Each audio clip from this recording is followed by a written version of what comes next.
All right, we are ready for part two of gosh knows how many parts of the truck wood bed project. You saw my first video. I was just kind of laying things out, seeing what parts I have, seeing what I need. But first step is I've got these cross members for the bed frame that are supposed to be screwed in there and are not. And as you can see, they are in various states of decay. And so I did do a little looking up. And so these two pieces here are fairly inexpensive. They're about $42 from what I could see at most places. So not very much for metal. So the wise person would just go ahead and get one of those instead of attempting to repair this with my minimal grinding and welding skills. But this is really about learning and doing stuff myself as much as just getting it done. So I'm going to still go ahead and try and clean these up.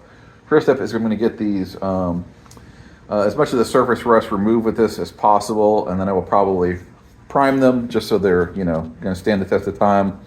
And then I will attempt to weld out or cut out these bad sections and weld in new metal and then screw in holes to match. Not sure if we'll get that done in this section, but we're going to give it a try.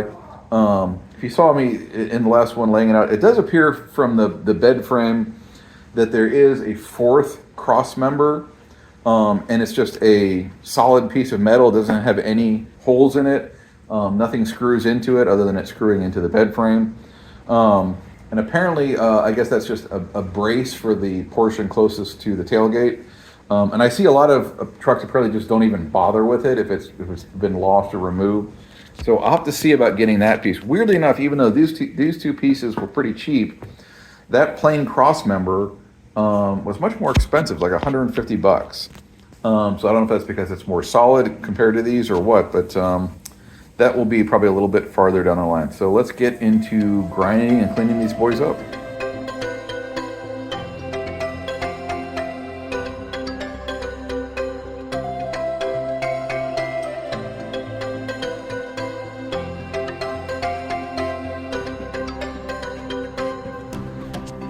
All right, that was a job. And of course, I'm not getting these things cleaned up to any kind of a clean degree. I'm just looking at trying to get most of the surface rust off, crap out of the way, and then we're gonna treat these and prime them.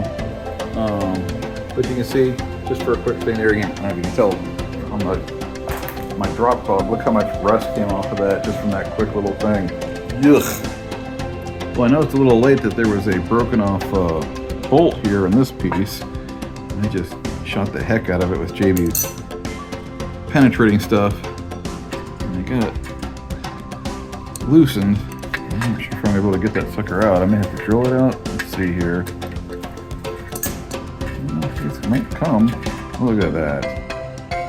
Son of a bitch. I wonder how long that thing's been in there. Looks like it just rusted off. Still got a good hole though.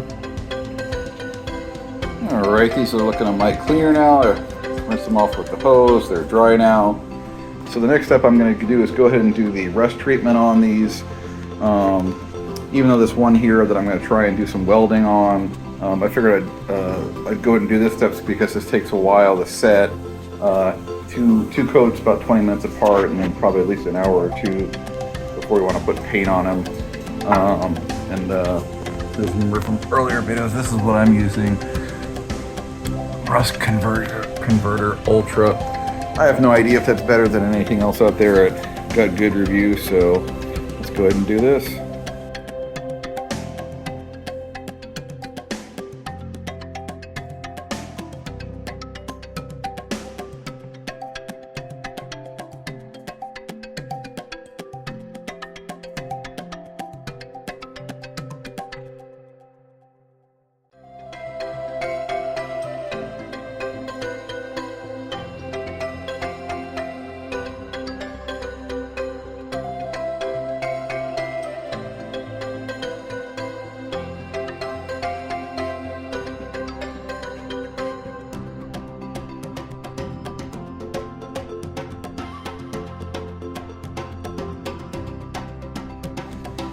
All right, and here's how these look post-treatment. As you can see, the stuff tends to turn the rust black. Not so much on the side for some reason. So next up, let's see what I can do with this chewed up one here in the middle.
All right, go ahead and behold my incredibly ugly cuts. Yeah, like that. What can I say? Never done this before. But got some more or less. See, I did it again here. Well, it didn't go all the way through. That one's also a little crooked. And this one down here was my last one. I was trying to save this hole here. And somehow I managed to cut under it. So each time I did fine on the top and I cut too far on the bottom. So I'm sure people out there who are more accomplished grinders than me are having a good laugh at my skills. But what can I say? Learning is doing. So I think this is as far as I'm going to get here today. Next step will be coming back to try and weld in some pieces and then eventually drill the replacement holes. Fortunately, I still have my other piece over there as a guide, so I can measure that up. There's some of the crappy old rusted metal that came out of there. But anyway, So next step, can't say it was a great job, but I did grind down the edges here to get myself some exposed metal for welding. I didn't show that part because it's probably pretty boring. But anyway, so onward and upward. Thanks for watching, and I don't say this very much, but please click subscribe if you're interested in this. I don't make a ton of videos, but hopefully you're finding them interesting and useful. Thanks.